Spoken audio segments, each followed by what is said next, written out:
Hi! Hello! నమస్తే అందరికీ. Welcome to my channel 'ఘన స్టోరీస్ వరల్డ్'. స్టోరీ చదివే ముందు ఛానల్‌ని తప్పకుండా సబ్స్క్రైబ్ చేసుకోండి. చిన్న లైక్ ఇవ్వండి. ఇక స్టోరీలోకి వెళ్ళిపోదాం. 'మై డియర్ రాక్షసి' ఎపిసోడ్ 31. రాత్రి తప్ప తాగి పడిపోయాడు కదా! ఇక ఆర్యన్‌ని చూసేవాళ్ళు ఎవ్వరూ లేరు ఇంట్లో. అలాగే సోయి లేకుండా పడుకున్నాడు. ఇక్కడ అవంతిక ఆర్యన్ గురించి ఆలోచిస్తూ ఉంది. అతడు వెళ్ళిపొమ్మన్నంత ఈజీ ఆమె అతడిని మర్చిపోవడం. ఆమె కూడా అంది, జీవితంలో నీ మొహం చూడను అని. కానీ ఆమె మొదటి ప్రేమ, ఆమె మొదటగా ముట్టుకున్న అబ్బాయి, ఆమె ప్రాణం అనుకున్న అతడు ఆమె భర్త, ఆమె సర్వస్వం అనుకున్న అతడు ఎలా మర్చిపోగలుగుతుంది?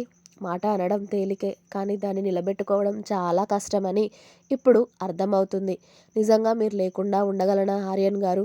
మీ ప్రతిరూపాన్ని నా కడుపులో మోస్తూ మిమ్మల్ని దూరంగా పెట్టడం నా వల్ల అవ్వదు. మీరెక్కడ ఉన్నా సంతోషంగా ఉండాలి. ఎలా ఉన్నారు ఆర్యన్ గారు అని తన మనసులో అనుకుంటూ ఉండగా, ఏం ఆలోచిస్తున్నావు తల్లి అన్న రాఘవేంద్ర గారి పిలుపుకి, ఏం లేదు తాతయ్య అని అంది అవంతిక చిన్నగా నవ్వుతూ. నవ్వు రాకున్నా కూడా, ఇలాంటి టైంలో నువ్వు ఏది ఆలోచించొద్దు తల్లి. ఏది ఎలా జరగాలని రాసి పెట్టుంటే అలా జరుగుతుంది. వదులుకున్నాడు కదా, వాడిని అలాగే ఉండనివ్వు. మళ్ళీ వాడి గురించి ఆలోచించి నువ్వు బాధపడడం ఎందుకు తల్లి? అదిగో మీ మరిది చెల్లి కూడా వచ్చారు. పద పద టిఫిన్ చేద్దాం. నువ్వు ఈ టైం వరకు తినకుండా ఉండకూడదు అని అవంతికని డైనింగ్ టేబుల్ దగ్గరికి తీసుకెళ్లారు రాఘవేంద్ర గారు. ఎందుకంటే అవంతిక ఆర్యన్ గురించి ఆలోచిస్తుందని ఆయనకి అర్థమైపోయింది. ఎన్ని సంఘటనలను చూస్తే ఆయన ఈ వయసుకి వచ్చి ఉంటారు. అందుకే అవంతికని త్వరగానే అంచనా వేశారు, ఆమె ఆర్యన్ గురించే ఆలోచిస్తుంది అనేసి.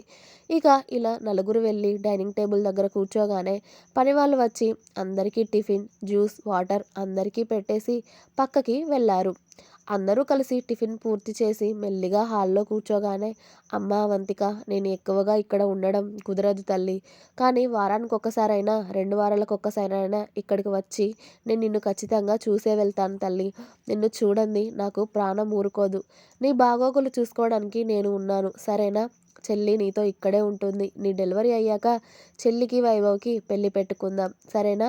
అప్పటి వరకు నువ్వు దేని గురించి ఆలోచించకు. ఇప్పుడు మేమందరం ఆలోచిస్తుంది నీ ఒక్కదాని గురించి, నీ కడుపులో బిడ్డ గురించి. నువ్వు క్షేమంగా డెలివరీ అయ్యి తల్లి బిడ్డ బాగుంటే మాకు అంతే చాలు తల్లి. ఆ తర్వాత నీకు నచ్చినట్టుగా చేద్దువు, సరేనా?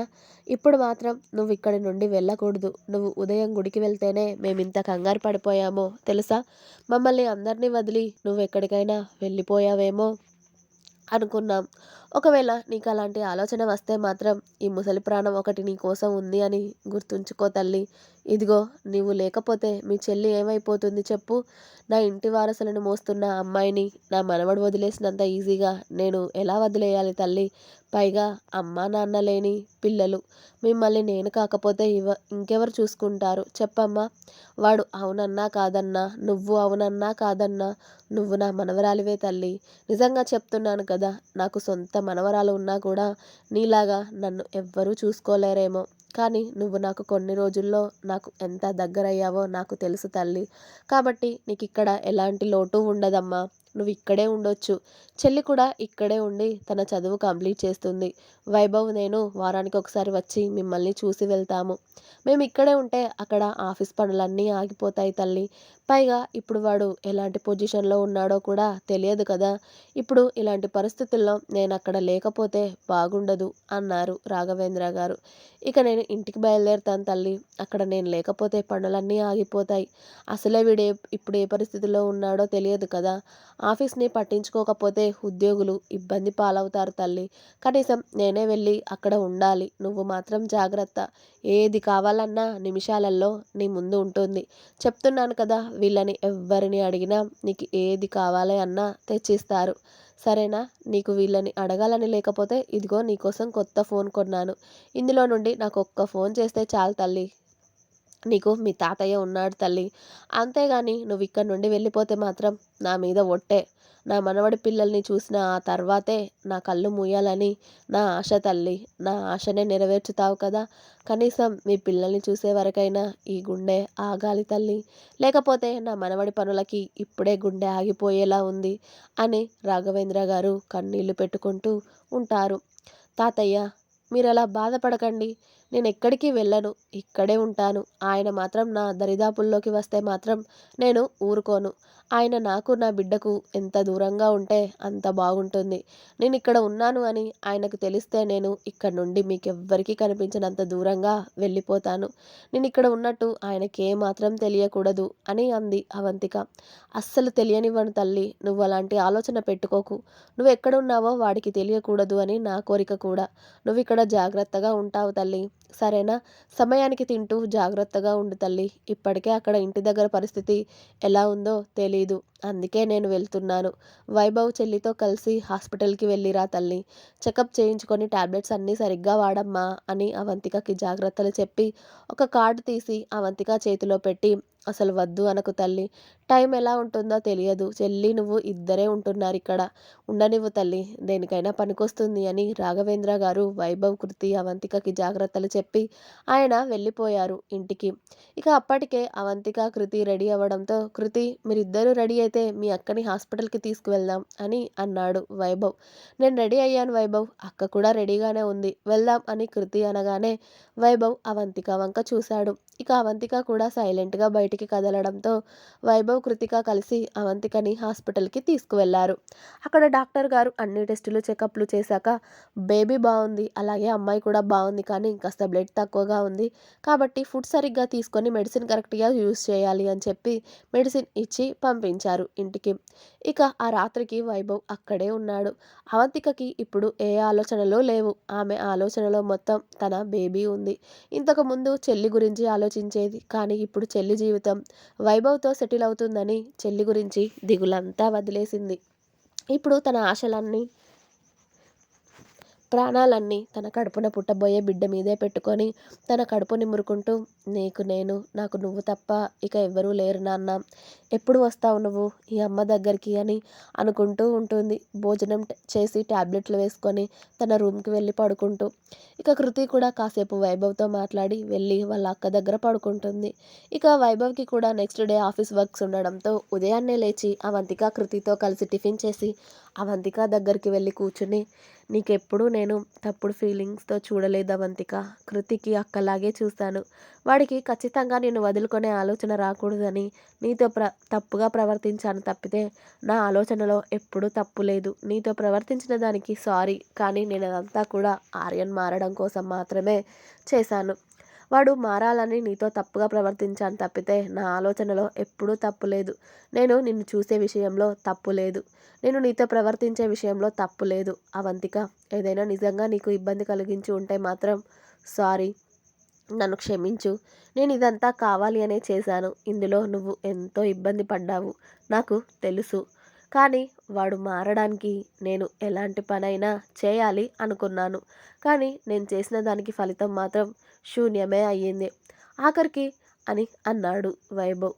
నా జీవితం ఇలా అవ్వాలి అనుంటే మీరు మాత్రం ఏం చేస్తారు వైభవ్? నేను ఆయన చేసిన గాయాలు, ఆయన అన్న మాటలు అన్నీ మర్చిపోయాను. ఇది ఎంత చెప్పండి? నేను ఏమీ అనుకోవడం లేదు. మీరు నన్ను ఏదో అన్నారు అని, తప్పుగా ప్రవర్తించారని ఫీల్ అవ్వకండి. మీరు జస్ట్ నాతో మాట్లాడారు. అంతే కదా! నేను దాన్ని తప్పు పట్టడం లేదు.